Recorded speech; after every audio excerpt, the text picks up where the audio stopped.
যে কাজগুলো আমি নড়াইলের জন্য করেছি সেই তালিকাটা যদি আপনি ধরেন তাহলে শুধু একটা ইউনিভার্সিটি এখন বাকি আছে।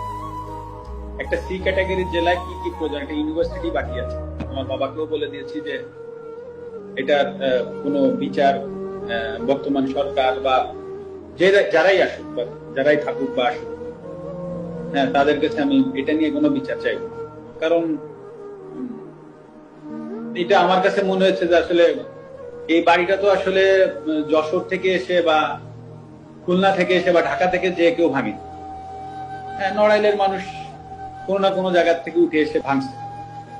তো আসলে আমি নড়াইলের মানুষের বিরুদ্ধে আর বিচার চাইবো না। তো যেটা হয়ে গেছে যেটা হয়ে গেছে, তো ওটা আমি একসেপ্ট করে নিচ্ছি। হয়তো বা আমার কাছে আমি এভাবে একসেপ্ট করে নিচ্ছি যে হয়তো বা আমার কোনো ভুল ছিল, আমি কোনো ভুল করেছি, হয়তো বা তার জন্য ওনারা হয়তো বা এসে ওটা করেছে।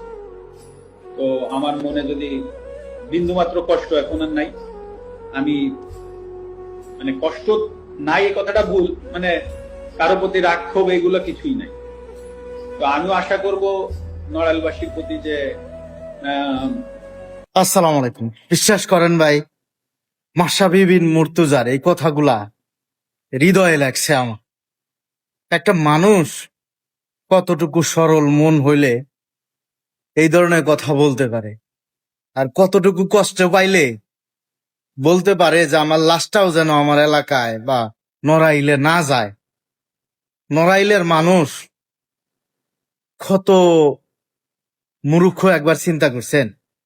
যে মানুষটা কারোর সাথে কোনোদিন জোর জবস্তি কারো টাকা মাইরা খাইলো না, এলাকার জন্যই কাজ করলো, দেশের জন্য কাজ করলে, তাকে এইভাবে অপমান করা হয়েছে। আরে নির্বোধ জাতি, তোদের যে বাংলাদেশ হিসাবে চেনে মাশরাফি, সাকিব আল হাসানের জন্য, তাকেই তোরা এভাবে অপমান করলি। বুঝবি বাঙালি, আরো পরে বুঝবি। ধন্যবাদ।